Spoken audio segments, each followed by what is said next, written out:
is the Glass Cannon Network.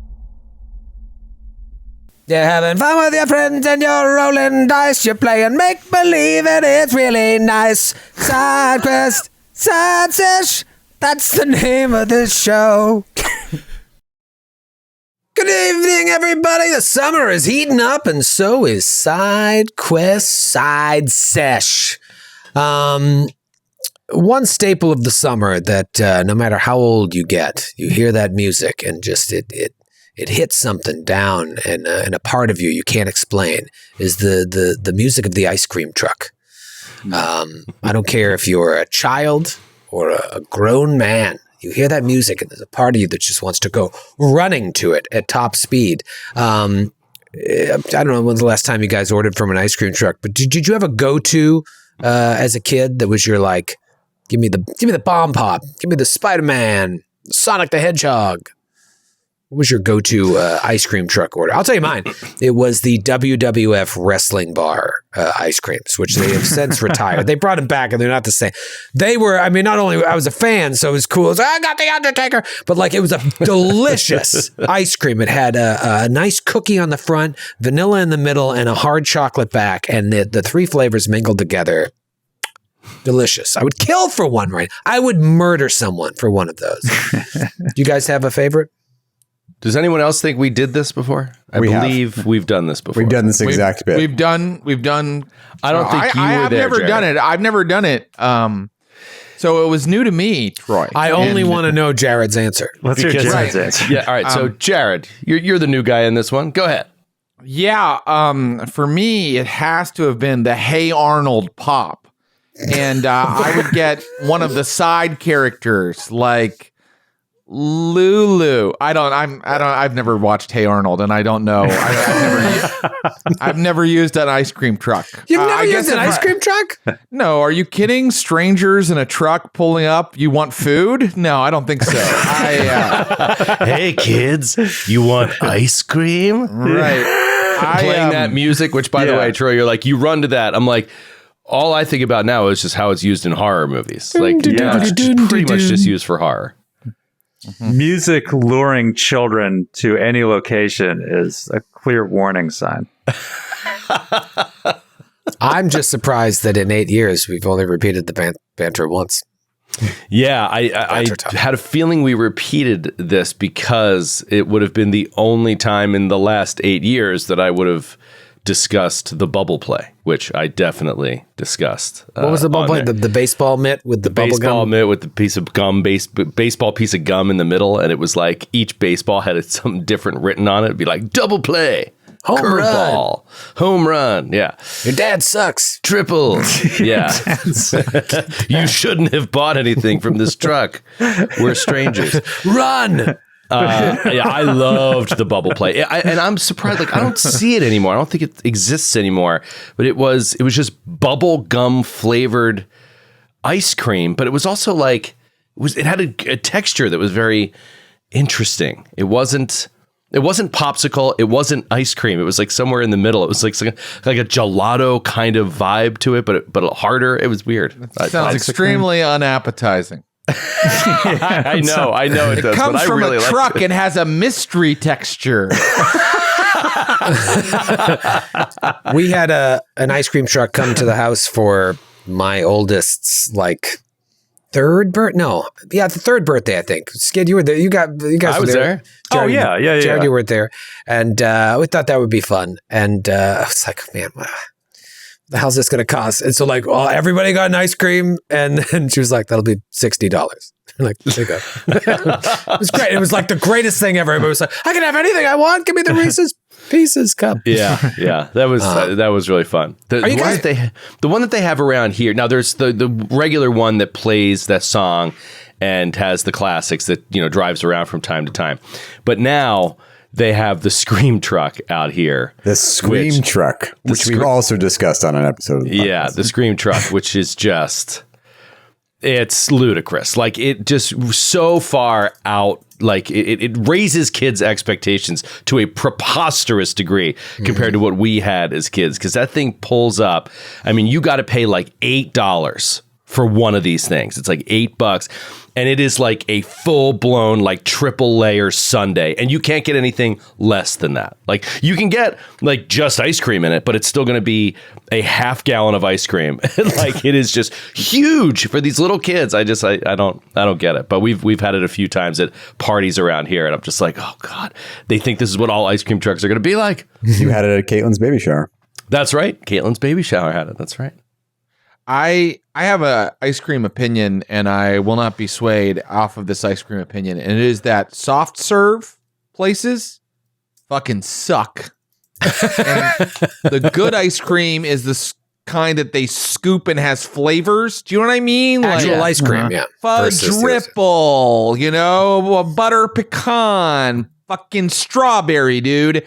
I don't like this like, I get some really mediocre vanilla ice cream, and then I put pieces of Butterfinger and gummy worms all over it because I'm a fucking psychopath. And gummy worms on your goddamn ice cream, you monster.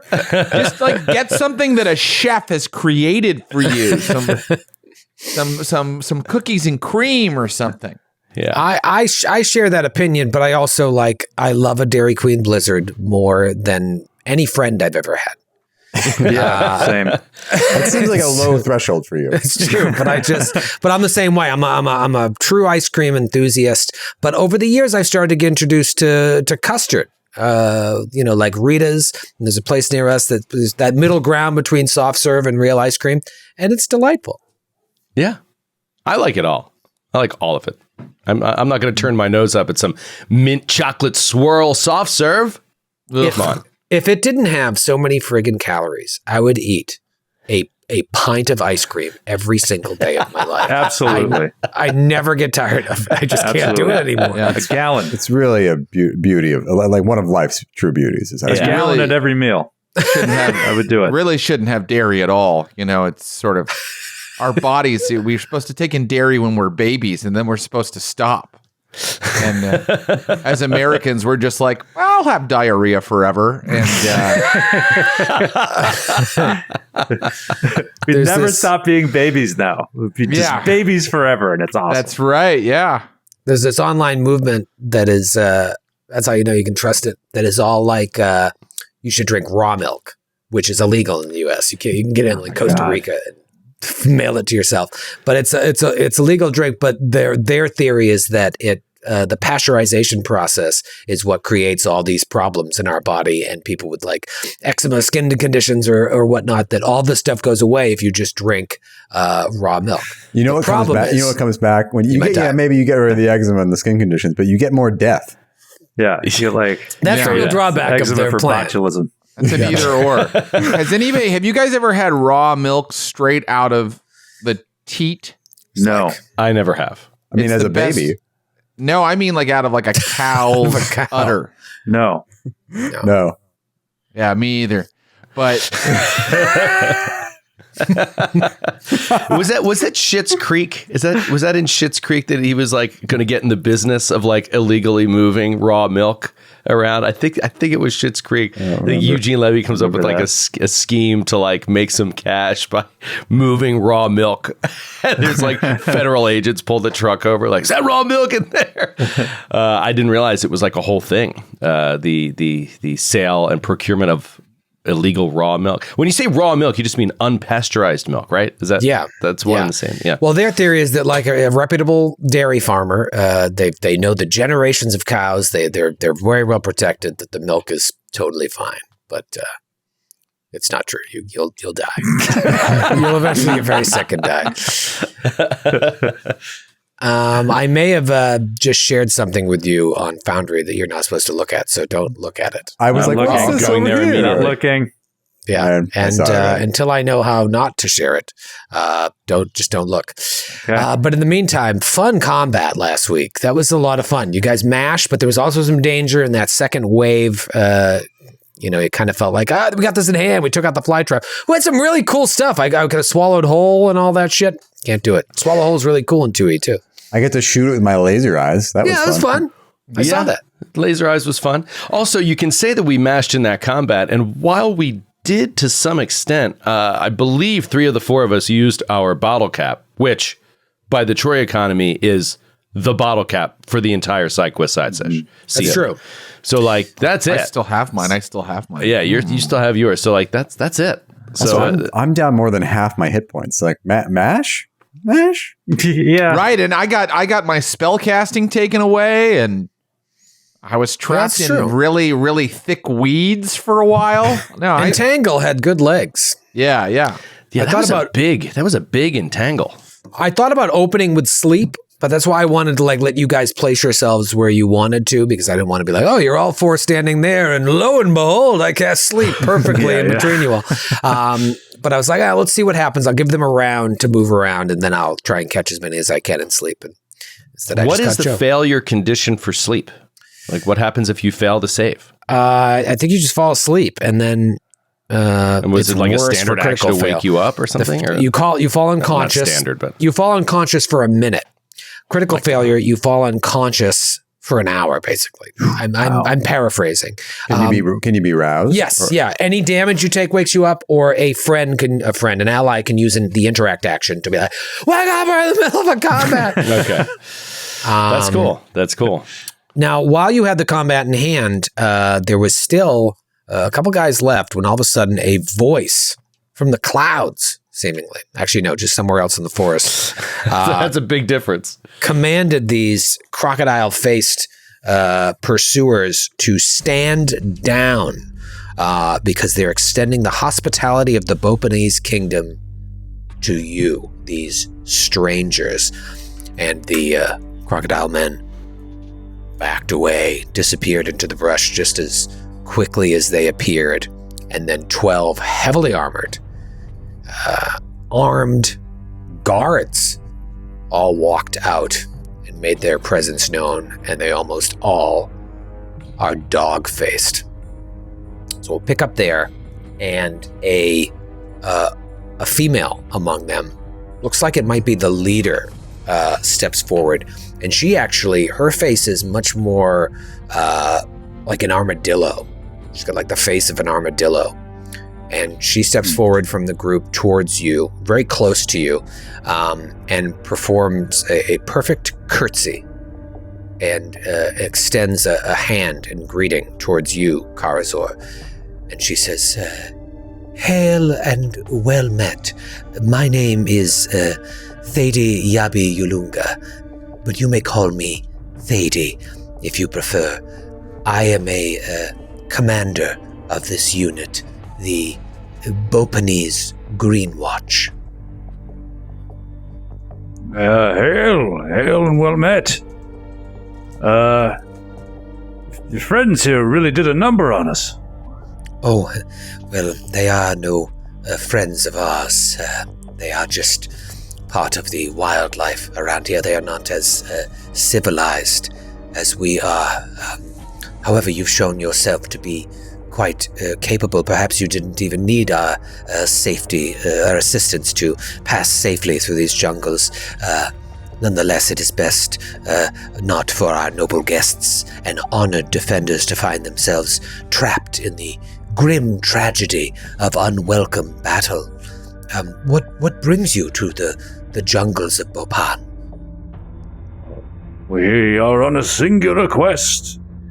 We are seeking news of one called Selmius Foster, who was lost here many, many years ago.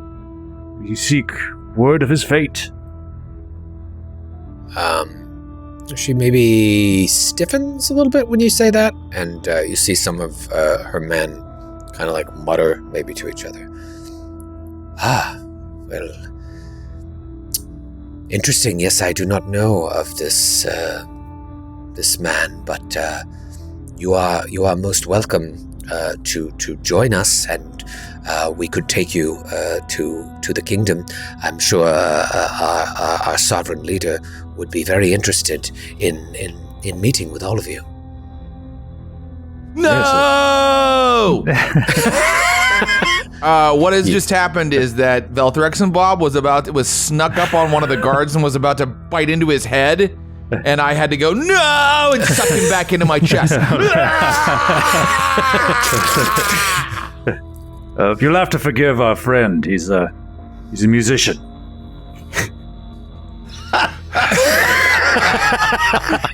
I do not. I'm I sorry, do not a thousand understand. pardons. The beast hungers always.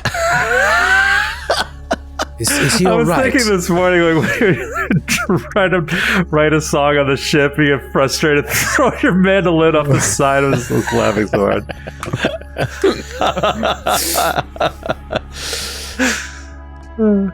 Is he all right? I'm fine. I'm sorry. Forgive me.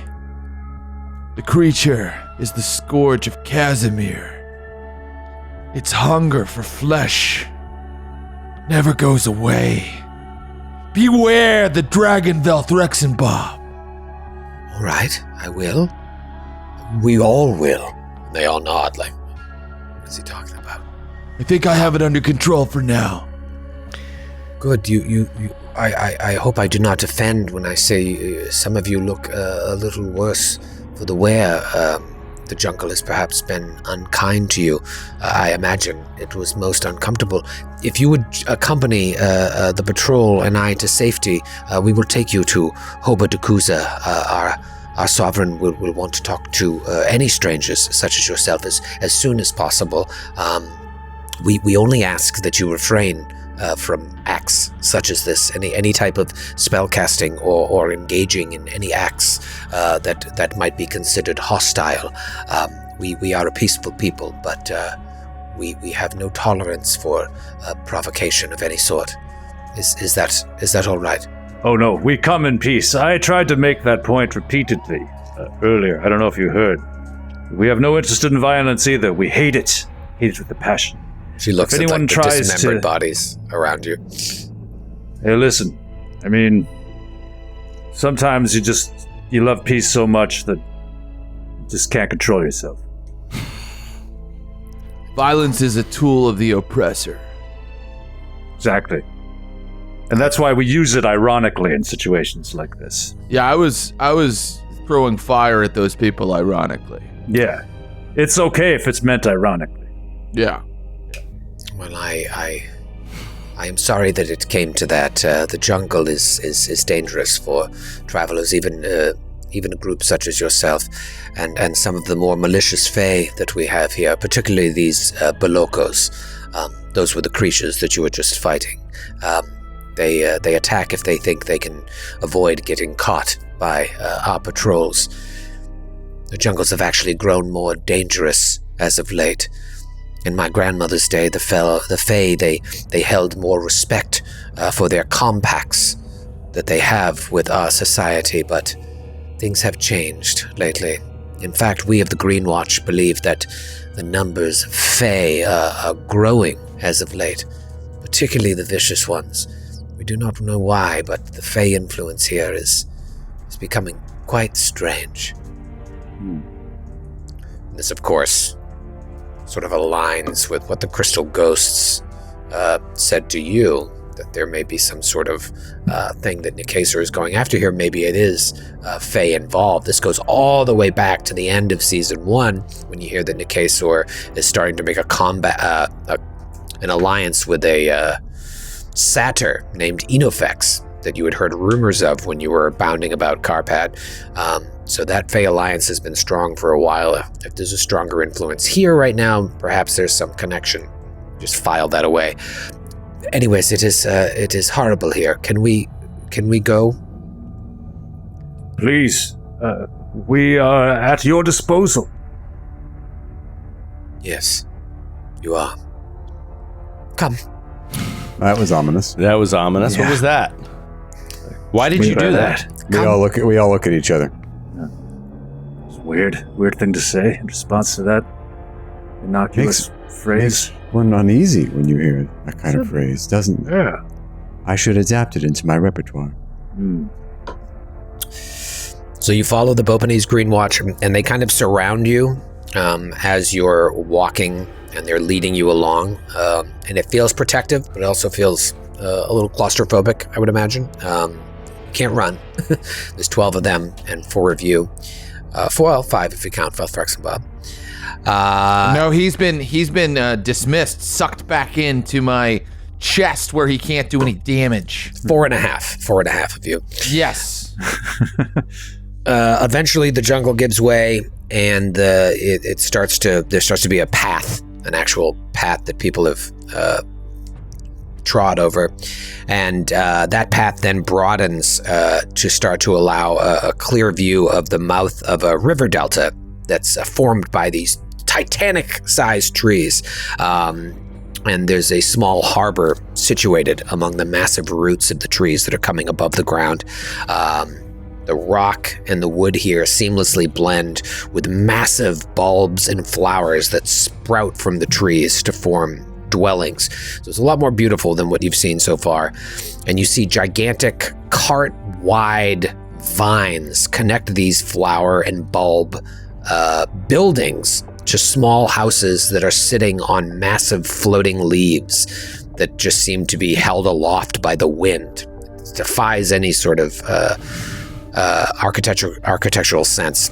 And then all of this is sort of linked to the earthen floor, where more dwellings are like made of mulch and rock coming from the earth. So you start to see the beginnings of society here. And then in the distance, the center of this wondrous city is visible beyond the delta, and there's a pristine lake at the heart of the city of Capodicasa. And the waters are slowly but steadily feeding the harbor, and there looks to be an island sitting in the middle of the lake with a majestic castle on the island. Takes up almost all of the island, with 4 towers surrounded by meticulously groomed gardens. So there's a whole world here that has been hidden. And you see all these wondrous sights in the distance as you start to walk down a vine-covered street flanked by these towers made of trees. And you see that the way ahead is guarded by heavily armored individuals wearing these crimson helmets and iron-shod boots, and they're all wielding massive scythes in 2 hands. And what kinds of faces do they have? Mostly canine-looking. One kind of has like the face of a giraffe, but the other 3 are dog-ish. And sorry, to be clear, is this their actual faces, or are they wearing masks? It's their actual faces. Wow. Her face looked like an armadillo? Uh-huh. These are all they look like animal people. But they're Joe, that bipedal. was really judgmental, the way you just said that. That's disgusting. No, I don't. Okay. So, yeah. They said to be tactful. How do we tactfully ask what they are? What happened to them? And Karazar turns to, yeah, what is this Narnia bullshit? Never seen anything like this. Can we do a check? Is there any kind of check we can do to see if we recognize these creatures, type of creatures these are? Yeah, for sure. Or just recognize what the hell's going on here. You could, I could do a nature roll for you, or a society roll to recall knowledge. I'll do a society roll. Okay, what's your society, Skid? 7. 7. You don't really know anything. Could I use my surgery lore, perhaps, to think back through 7,000 years of surgical writings and techniques to see if anyone might have tried to started engineer these creatures, Islands of Dr. Moreau style, as opposed, or someone started to play a little bit with eugenics. Yeah. All right, what is your surgery lore? +6. +6. All right, so you think back into that, and you remember, I think it was you that recalled that the Pathfinder Chronicles referred to the Bopanese as dog-faced. Wasn't it you that remember that? I don't remember it was me, but I remember what I was talking about. Well, you very quickly realized that's only partially correct, and in fact, somewhat ignorant. If anything, they all seem to remember or resemble various animals or fae, and only a few of them have canine features. And the more you look at the soldiers as you're walking along into this beautiful city that's emerging from the jungle, you realize that they look more like pugwampy gremlins which is a type of fae associated with accidents, cruel tricks, and misfortune. So there was no eugenics or bioengineering going on here. It seems like the whole area of the Impossible Lands, all of this wild magic that's floating around, has affected even the island of Bopan, this far off the coast from the mainland. These swirling magics and the fae influence have altered these people over time. Wow. I relay that knowledge to the group extremely condescendingly. Great. Thanks.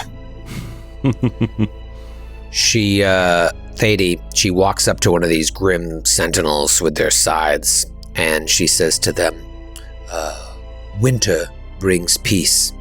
And then you see her take her thumb, and she's got like thorns coming out of her armor, and she pricks her thumb on one of the thorns sticking out, and holds it aloft and squeezes, so a single drop of blood falls on the ground. And the red-helmeted guard, or all of them actually reply in unison, and summer brings prosperity. And then all four of them stick their hands on their armor, prick blood, and squeeze their thumb until a single drop of blood hits the ground. And then they all step aside, allowing you passage into the streets of Hobadakuza. You do that every time you walk into the city? Yes, I imagine these customs seem strange to you. It is a sign of utmost mutual respect among my people, primarily used by military and nobility. The Bopanese, they see the seasons as part of the same eternal cycle, and such formalized greetings help reinforce that notion. Should you find yourself in polite conversation whilst here, an appropriate statement about a season as a greeting warrants a response that uses the opposite season in a similar manner. For example, a greeting emphasizing spring is responded to by praising autumn or winter and summer, like what I just did with that god. I was mostly talking about how you cut yourself when you say hello. That's hardcore. Yes, it is. It is a sign of the utmost respect. Well, when in Rome, and he pulls out his great sword, and he's just like, summer brings prosperity, and he cuts his hand, he cuts it way too deep. He's like, oh, fuck! Fuck me!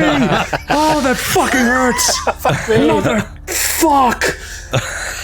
Oh, shit! Oh, It's just gushing blood on the ground. Karazor, would you like me to repair the damage you have Get wrought this upon- horrible thing away from me! Does anyone have any magic or a band-aid or something? Oh, fuck me. And winter is always cold. Yeah. You show great respect. Oh, God! They all put a drop of blood in it, just like hemorrhaging. Shaking blood everywhere. They're starting to get faint, just like passing out from blood loss. Keep your hand above your heart, Karazor. Keep your hand above your heart. So as Karazor gushes blood on the ground, she looks. Shall we continue? Yes, take us to... What was the name of the leader? Did they give a name? They did not. They just said their sovereign. His most sovereign His sovereign. ruler. Yeah, I put an Take image. us to your sovereign. I put an image on the on Foundry of that castle that you see in the distance. Out of curiosity, have you Oh. ever heard of the Pathfinder Society? Again, Have you ever met any of their number? she bristles similarly to when Karazor mentioned Selmius Foster. Yeah, it does sound familiar, yes, but perhaps our sovereign will know more if it is questions such as those that you seek answers to. This way. And you start to walk over a bridge leading to the island where the castle is. And it's made of meticulously interwoven vines, covered with blooming flowers, and it's guarded every step of the way with a regiment of Bopanese soldiers. So for a peaceful people, they have a lot of guards, and they're all heavily armored in this like thorn armor, and they all have scythes. And up ahead, there is a gold-plated carriage shaped like an avocado, almost. And it's drawn by not horses, but horse-sized cicadas that occasionally let out a burst of sound before being hushed by the carriage's driver. Easy now, cicadas. Thady opens the carriage door and speaks inside and says, autumn brings wisdom. And you see when she opens the carriage door, you can see inside. It's luxurious, and it's upholstered in what looks like to be a green pelt. And there's an aardvark-faced man in courtly finery gesturing to the seats beside him. He says, spring brings new beginnings. Come, strangers, would you join me? And Thady just sort of bows and gestures for you to enter the carriage. The avocado-shaped carriage, led by a team of cicadas. Are they large cicadas or Horse-sized. Horse-sized cicadas. Okay. Just your average horse-sized cicada. To the aardvark man, I go, autumn brings brisk omens. And then I sit down. Spring has 5 letters. Well, but also the fall is a time of candy and masks. And spring brings us the fruit with which the candy is made. And autumn is the time when you get together with family to have turkey.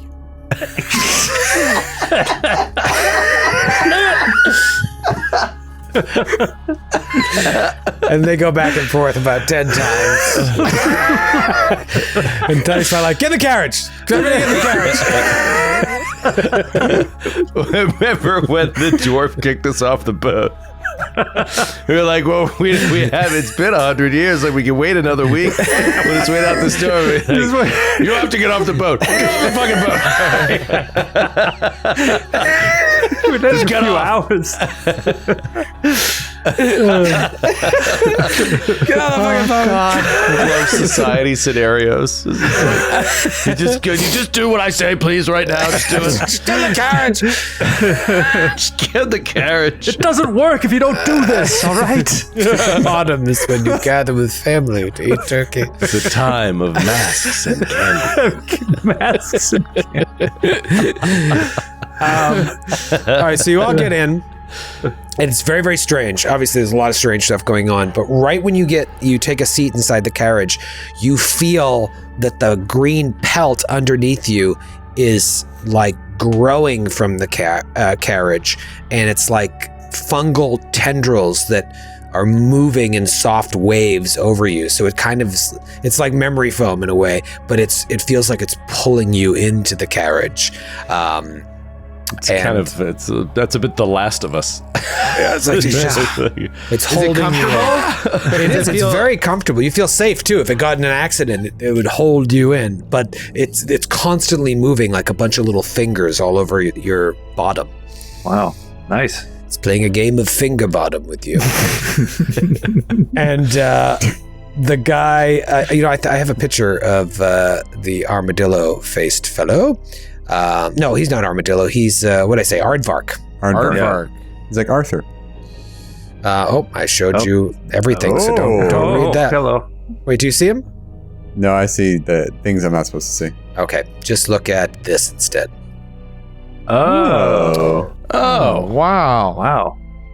Troy, the skeleton we found out in the jungle with the colorful clothing in the bear trap.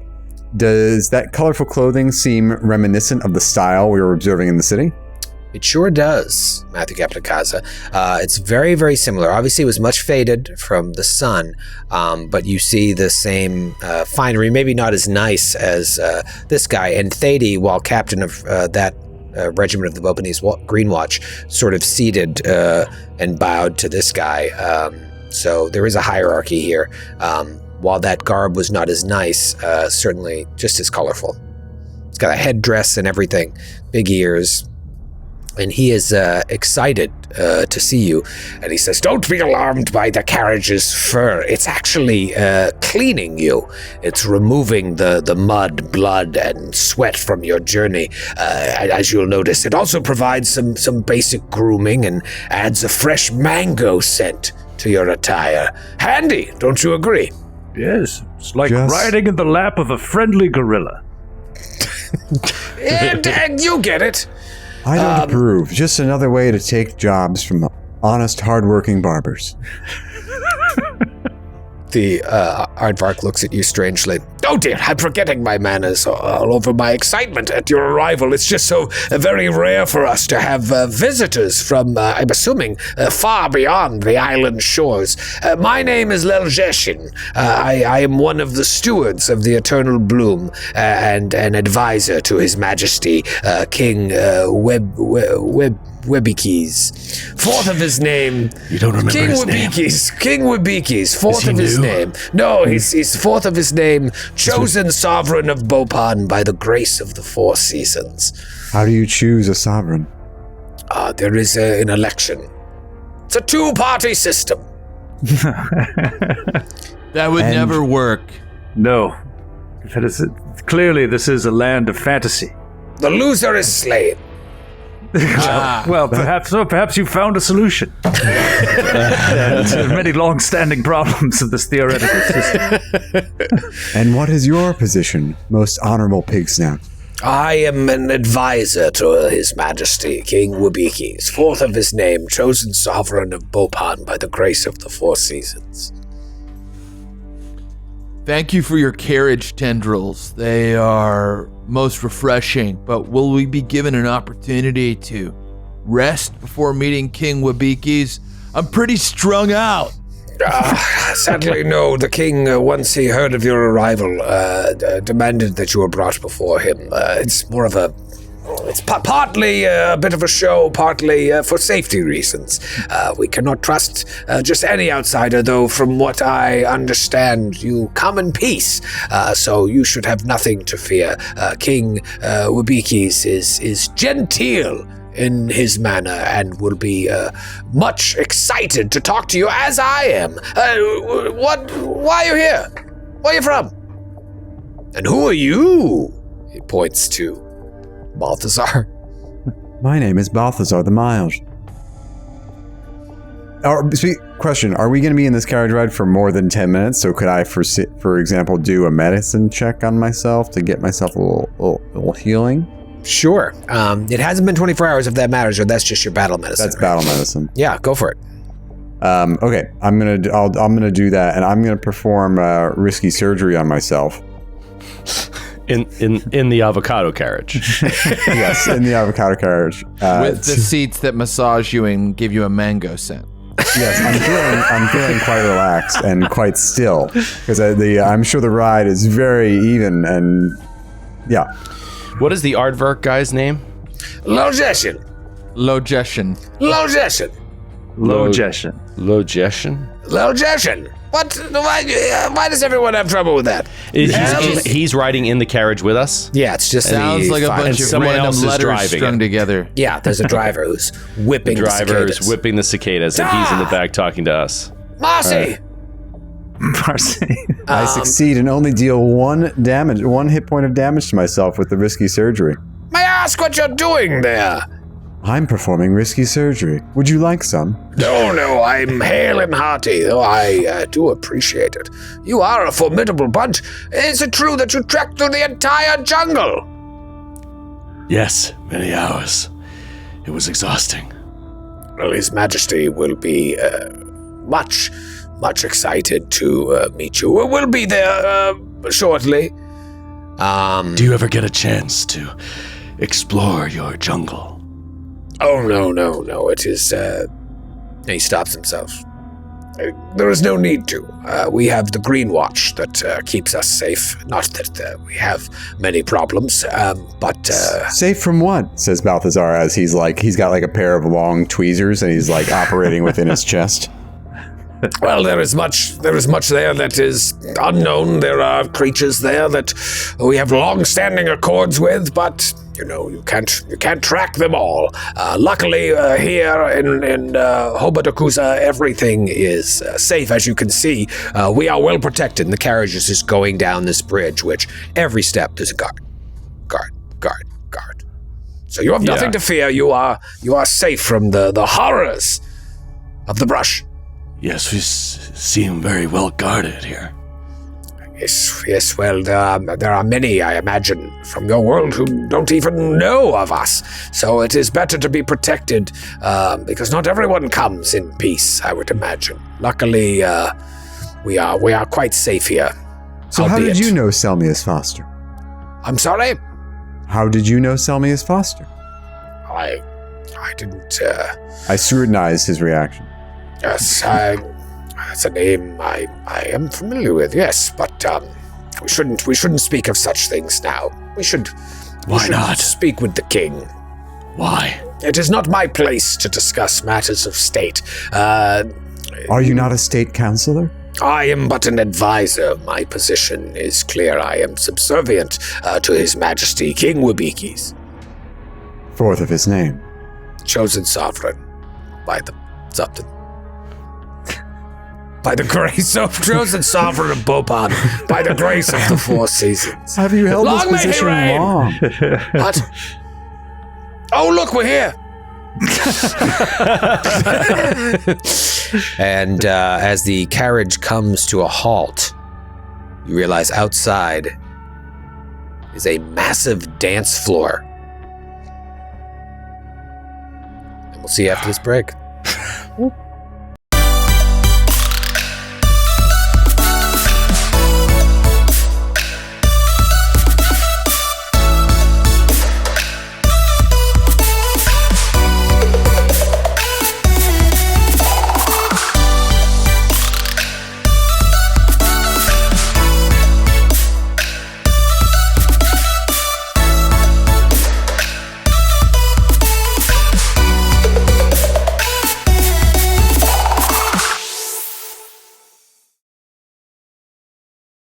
I hope you brought your tap shoes. What a thrilling cliffhanger. That's really man. Are people gonna dance? It's 10 minutes late on this the break, Cliffy. Yeah, you've navigated the Gardens of the Eternal Blooms aisle, and the carriage stops on a dance floor.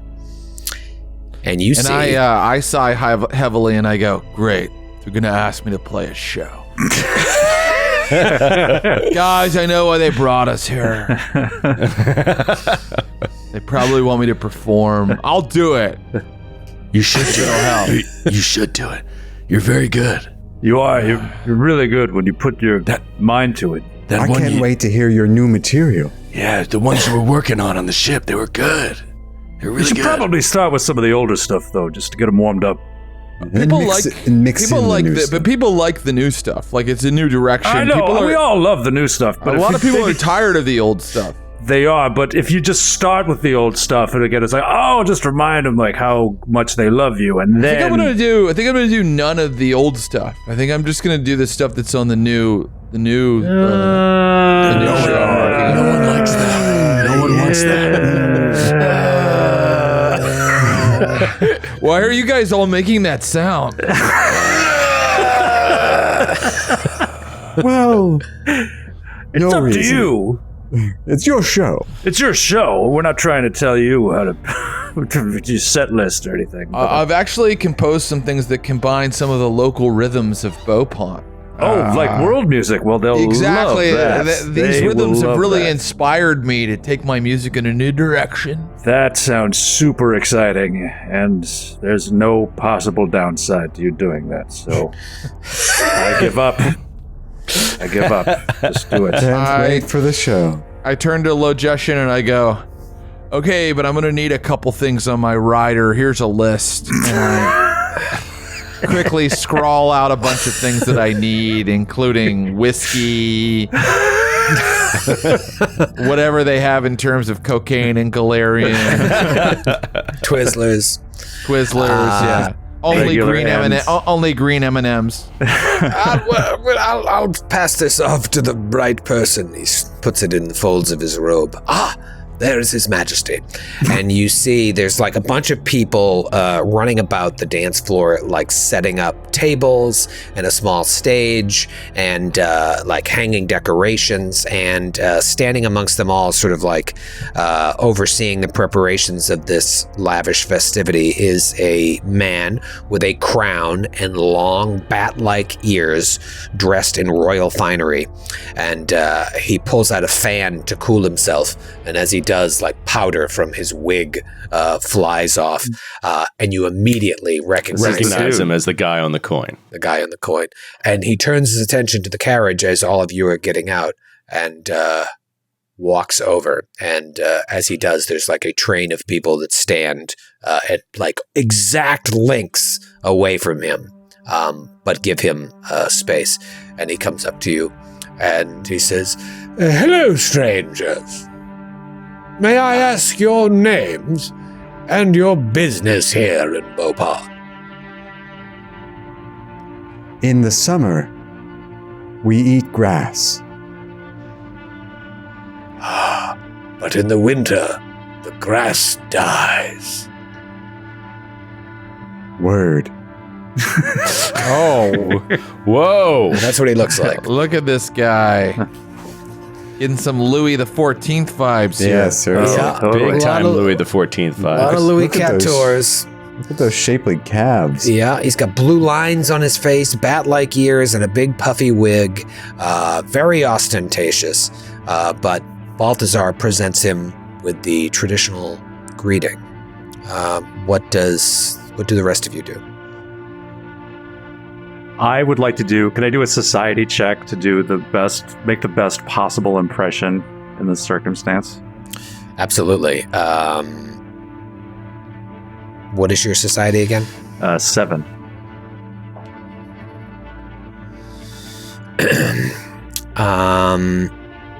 You can also do diplomacy. I mean, that's the literal make an impression action. Yeah, that's to make an impression. That's true, but this my archetype allows me to use my society in place of that, Oh, cool. and it's a little bit higher than my diplomacy. So, All right, so you've already spilt your blood. You think that a similar greeting, along with the spilled blood, is the highest honor you could give. okay, And So- perhaps recalling his full title and, saying that back to him. okay. What is his full title again? What's your Wabiki's- society? Well, it was Wabiki's, King Wabiki's, fourth of his name, chosen sovereign by the Four Seasons or something. You can recall knowledge to see if you remember what Lajeshin said, or you could just wing it. So he's still bleeding a little bit, Karazar. So says, "Greetings, Your Grace, King Wabiki, fourth of his name, sovereign of," and he's just shaking blood like off of his hand, like as he's doing this, and then he gives a grand sort of bow as he like spreads his arm out, and more blood drips down. Doing it, he's like, "God." He stands up and winces his face. Like, "God, fucking hurts." "We greet you, our sovereign." Summer's grace has filled the air with scents of another world. That's not his voice. Summer's grace has filled the air with scents from another world. The summer breeze makes me feel fine. Blowing through the jasmine in my mind. And everybody goes like, He meant to say that winter's chill. Winter's chill freezes your skin. Walking through a winter wonderland.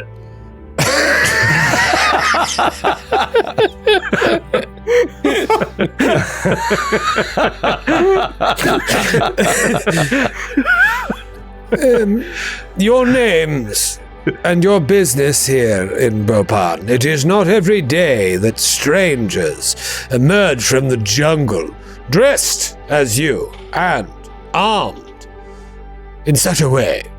What brings you to Capodicasa? Every time you say that, I think you're making fun of my last name. Hey, Matthew, Capodicasa, whatever the fuck you call yourself. To the island of Capodicasa. I hope you have brought shoes for Yadel from your mother. My name is Champ Kindly, and I'm sorry I have no blood to spill. I have come searching for news of a man who went missing here long ago. A man named Selmius Foster. His strange mien darkens for a moment, and all of his aides sort of watch his reaction. And he says, we indeed remember the Pathfinder Society member known as Selmius Foster. Not only did this Selmius and his henchman Adolphus kidnap our Princess Gange, they also committed a crime most heinous and unspeakable, for which Mr. Foster summarily paid the highest price. That being said, we are a just ruler and a just nation, and neither we nor the enlightened kingdom of Bhopal believe in holding people such as yourselves accountable for the actions of those that came before. We are... forgive me for interrupting, Your Majesty. But what price did he pay? He's so offended that you interrupted, by the way. What price did he pay? Was it 25 gold pieces, 100 gold pieces? I believe I asked you what your business was here, and yet you have chosen to interrogate me.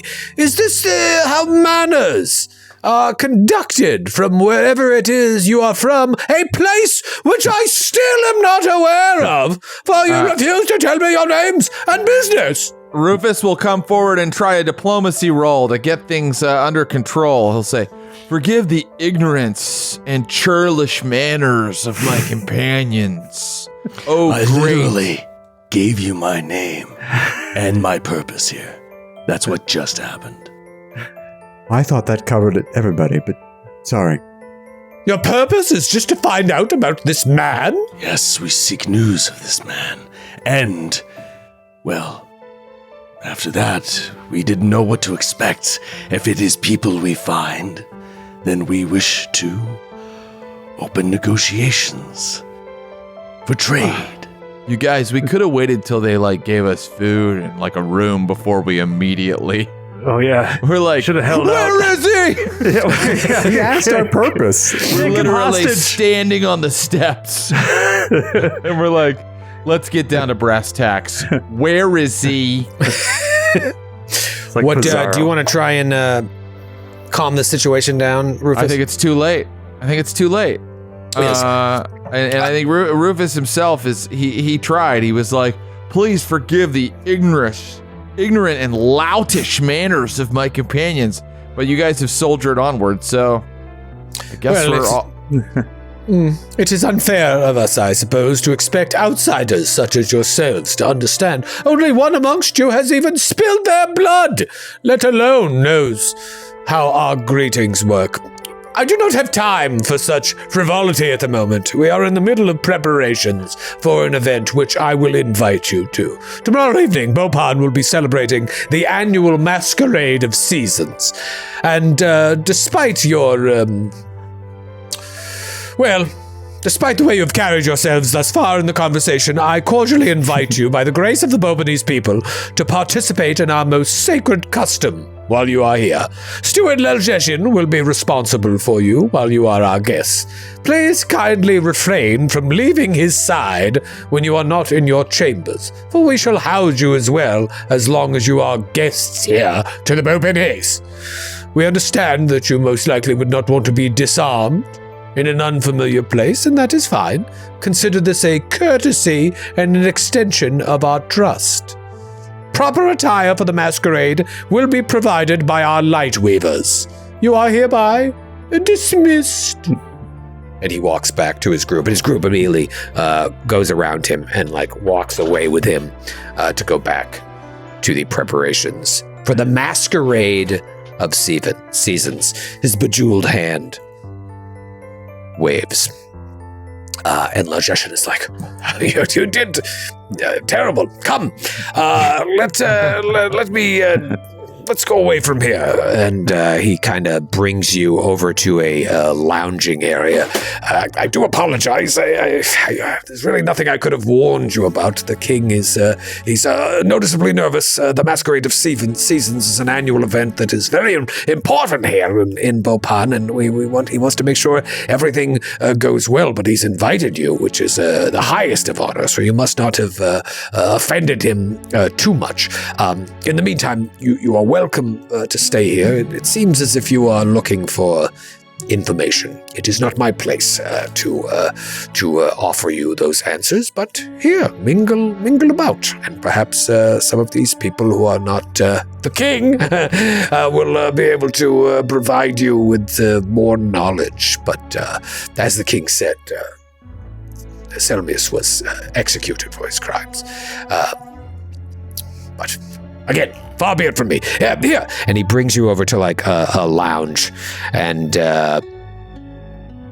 there's a bedroom and a bathroom for each of you off of the lounge area, but there's people all about, and he shows you, he's like, yeah, you can stay here, and you here, and you here. Everyone will be turning in pretty early for the night to be well rested for the Masquerade of Seasons. So you are free to just go to bed and sleep it off, or mingle about. And he points you towards the garden, where there's just a bunch of people, all with crazy animal faces, all dressed in these multicolored robes, just sipping drinks and talking like something out of The Shining.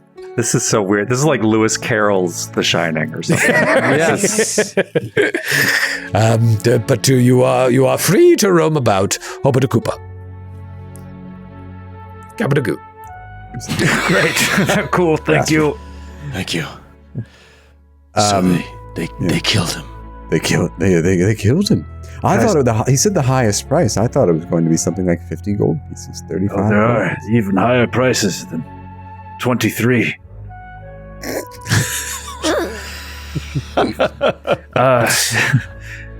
Can I have some healing, please? I'm really ticked off that you guys, you have to kiss the ring of these people when they give you gigs. And now he's going to be difficult when I ask for things to get the sound right. You had to immediately ask him about Selmius. That pisses these people off. I mean, I'm working with a bunch of fucking amateurs. And then I go into the little bedroom and I slam the door. Balthazar turns to Champ and to Karazor and says, well, I guess we know that Rufus has sold out. I heard that and I haven't fucking sold out. What's that sell out? Listen, Robot. You've been giving me creeps the entire time we've been traveling. Do not call me a sellout, all right? Because I know more about artistic integrity than you have ever known. Yeah, I've seen your haircuts, and they are derivative. Okay? I'll grant you they are derivative. They are derivative of haircuts I've been giving for the past 7,000 years, Fresh Yeah, Bag. well, I can feel it, okay? I can feel that you've been doing the same thing for 7,000 years, all right? Look, I'm going to rest for 8 hours, okay? Would you like a bit of risky surgery first? I would not like any risky surgery. So fucking sick of the bullshit and the frustration. We've been traveling together for like 6 weeks, like crammed in a boat. We're just so frustrated, so sick of each other. Also, you get the idea. This is why Rufus doesn't have a band anymore, and maybe he's more of an asshole than a musician. He slams the door, and a wreath that was sitting on it just falls to the ground. Dum, dum, dum, dum. And Does anyone actually need some risky surgery? Yeah. If I had to die, I do, actually. I'm going to risk the risky surgery. Can I throw something out here outside of role playing? We could, if we wanted to, just kind of rest and heal all the way up right now, right? Like, no. Your time is your own, right? Well, you don't just like heal all the way up just cause. Like you have to like resting does not heal you all the way up, right? And we, depending on how much you're down. Right, but we could assume that, you know, like over the course of many hours we are spamming treat wounds until everyone is treated, right? Yes and no. Again, don't get Joe started on this. Yeah, it depends on how much we're down. I think in this case we're probably fine. But like, you know, if Karazor is down whatever 25, 30 hit points, that could easily take 5-6 hours, like just for him, you know. So it could take a while. But I'm fine. I'm not down.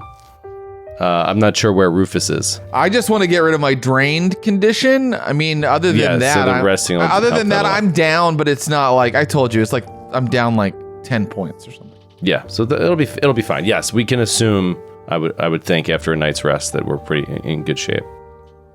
I'm down 31 points. Yeah, I think I might need to attend to Karazar. So let me roll. I'm gonna do some risky surgery on you in front of everyone. By the way, I still want to go around and talk to the people. But I lay you out on the nearest coffee table, and this might sting a bit. Oh, please, just don't do your normal thing where you cut people open and play around in their intestines. Okay, we're cool, right? What if your intestines need a little bit of repair? No, they're fine. Please do the normal thing. Just pretend you're a normal, nice person. Just for as long as the surgery takes. Just pretend. All right, please. All right. Well, I deal only two points of damage to you. Man. I roll a success on the medicine check, so that makes it a critical success. Oh, nice. So awesome. You get. Oh, that's 48? 48. Ooh. Oh, awesome. Juicy. So I heal you for 19 points of healing. Okay, great. I use my sickle and my hand, and I just I cut a little incision, then I dive my hand in and I start digging around. Oh God! Oh. Quiet, you. Oh, fuck. Oh, that's interesting. This adventure's there's more body horror than I thought there would be. We're in an inn of sorts, and we each have our own room. You're on the grounds of the castle, and so they brought you over to like one of the lobbies, and there's all these people milling about, but your rooms are right off the lobby, and it's a small but very nice room, and it's like the walls are of living like bark and trees and flowers, but they each have a bathroom and a bed, a little nightstand made of tree. Champ just wants to talk to people. People that are walking around, like in the lobby. He doesn't need any healing, so he'll just go out and talk to people, drop his bag of bones and such, and adventuring gear like in his room. He'll keep, a sword on his belt and a shield on his back, but he'll go around and talk, and he'll put the longbow away, but he'll just go around and talk to people. And everyone's looking at you without trying to be rude, and there's like a guy with an owl face. Just says, "Who are you?" It's too easy. He says, "Hi, I'm Champ Kindly. Who are you?" "I'm Megatron Jones." Megatron Jones. Wow, that is so very different from the naming conventions of the other pre-made NPC characters. I was not born here. I was born in an area far away. Another outsider. Yes, this is you're a perfect person to talk to, Megatron. Yeah, I'm wondering how critical this character is to the plot of the written adventure. Yes, I was written. I have a stat block. What brings you to Beaupont? I sound like the king. How long have you lived in Beaupont? As I said, I was not born here, which is why my name sounds different from most. Most have a funny name. I was born nearby. There's an island nation to the north called the Eyrie, and that's where I was born. I didn't ask where you were born. I asked how long you've been in Bopan. 17 years. That's a long 18. time. 18 this month. Since being in Capodicasa, have you left much? Have you gotten out? Oh no, why would I leave? It is a lovely island, Bopan. Everyone's so nice, and it's well guarded. You feel safe, you feel secure. My people, so many were murdered. But here, we have guards, and you just feel secure and safe. It's wonderful. What do you mean murdered? Where? The area. You said you weren't interested where I was from. Have you changed course? I said I didn't ask you where you were born. I see. There's just there's no walls. There's no we're peaceful people. We're all owl folk. Who are the guards? Here? Yes. Oh, there are people that were born and raised in Bopan, trained by the greatest weapon masters. Why is a peaceful people training for war? One cannot have peace without preparations for war. Have they ever fought a war? To my knowledge, no. The greatest fighters need never raise their fist. And summer is the season of fireworks. Winter is when we skate. Yes, yes. And he kisses you on the lips. So he just kisses his lips. That's a new wrinkle to the. Did that NPC just kiss my teeth? And he slips you his in card. Oh. Room 7. Thank you, Megatron. Man, this guy has really specific romantic tastes. I'm in room He's 7. been waiting a long time for this. Hi, I'm Champ Kindly. He goes up to the next person that walks by. And this guy's got the face of a shark. What's your name? I'm Champ. Hi. Yes, I am Gunji Falter. Falterton. Gunji Falterton? Gunji Falterton. Right. Gunji Falterton. Gunji Falterton. Real estate. Just sending Troy a link to a name generator real quick. Gunji Falterton. I work in real estate. What do you do? Real estate, wow, that's so fortuitous. We just arrived in town and Are you looking for a place? I might be. This is a remarkable city. What's your budget? Get away! Let me give you my card. What's a good time we can get up on the phone? We can go over all. What are you looking for? What are your must-haves? 100. 100. And he waits. Anyway, All right. have you lived your whole life here in Capodicasa? He waves to the owl. Yes, Megatron. What's that? I'm sorry. Have I lived my whole life? Yes. Why is Champ going around and aggressively interrogating people about how long they've lived here?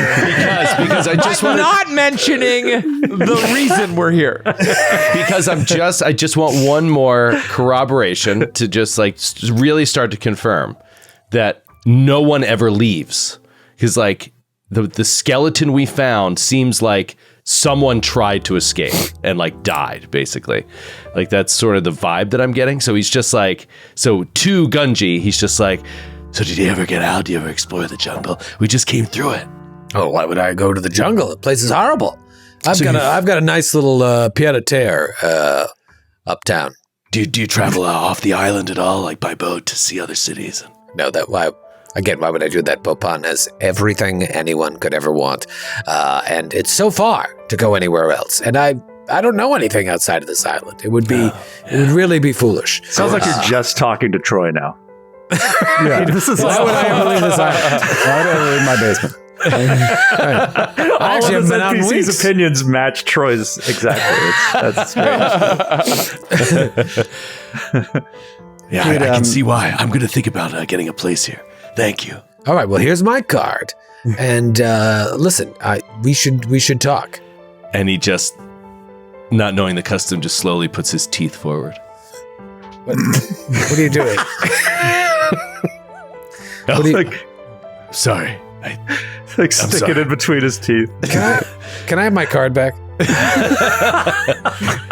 And he walks away. I thought he would kiss me Balthazar on the having teeth. now. Oh, sorry. Yeah. So he'll turn around, and as Balthazar comes up, he'll share, what he spoke about, and Be like, I don't think anyone ever leaves. That would be unfortunate. The princess tried to leave, or at least our predecessor tried to take her. Maybe she wished to leave, and he was trying to oblige her. Yes, maybe he was trying to Let's shuttle ask. her to safety. Let's ask someone about the princess. Yeah. We go to the next person. Next person is got the face of a beaver. I do not have any blood to spill, but I do have imperceptible magical exhaust that is constantly spilling from my body. And also, fall is my favorite season. But spring is also good. we are They're not crushing all- this roleplay right now. They're not all great at the greetings. They Ah, damn it! I had a good one, and what's going on? Name's Walter. I'm Balthazar the Mild. Hi, Walter. I must admit, I've never met a. What do you call yourself? I'm going to pretend you didn't ask that, because that's a little bit rude. I'm sorry. I've never been off the island. That's good. That's good to know. That saves us some conversation. And Champ's skeleton head just snaps to look at you. See. Well, I for one am very excited to attend the masquerade. Do you think the princess will be in attendance? The princess, King Wabikis, is never married. There is no princess. There is no princess. No, there has not been a Princess Ganjay? What about Princess Ganjay? Does that name ring a bell? Princess Ganjay. That was centuries ago. Princess Ganjay. No, she was kidnapped. I believe kidnapped by some what was his name? But Selmius Foster. Selmius Foster. Yeah. No, but it wasn't him. It was like his henchman, Adolphus. That was the name. He was a terrible man. He seduced the princess to earn her trust, so he could use her to access the vault. And then I guess he got into the vault and then kidnapped her, took her away from here. Centuries ago, you say? Centuries ago, yes. And you would know that Selmius Foster's disappearance was a long time ago. Yeah, we keep saying this, but I don't really know. It was confusing to me from the start. Then I sort of got the vibe that it was more than 100 years ago. Is it 300 years ago? How long ago was this? 200 years ago? Because it's basically were none of these people alive? Because it seemed like the king knew them. Yeah, it's like It's like a legend. at It's this been point. centuries, but it's this part of their history is important. You would think most people would know about it. Now, their knowledge of it might be erroneous. You always have to keep that in mind. But if you start bringing it up, whereas the king didn't want to talk about it, you've let this guy in. But we don't get the sense that the king lived 300 years. He's the fourth. No. This That's a has part just of been his passed down. This information. Got it. He didn't preside over the execution. Sorry, I misunderstood. I thought it was when it was years ago. I thought it was less than a decade ago. When you were talking to Kumrock, you were like, "Well, can we just talk to the princess?" And he's like, "Oh, they're no longer with us. That was a long time ago that they." I thought they got fired. Wait. We heard about Princess Ganjay from the dwarf? I don't think Kumrock? he told you that. What did he say? He said that Adolphus and it's obviously possible that I just forgot that, but I thought this was breaking news after talking to the king, but it's not.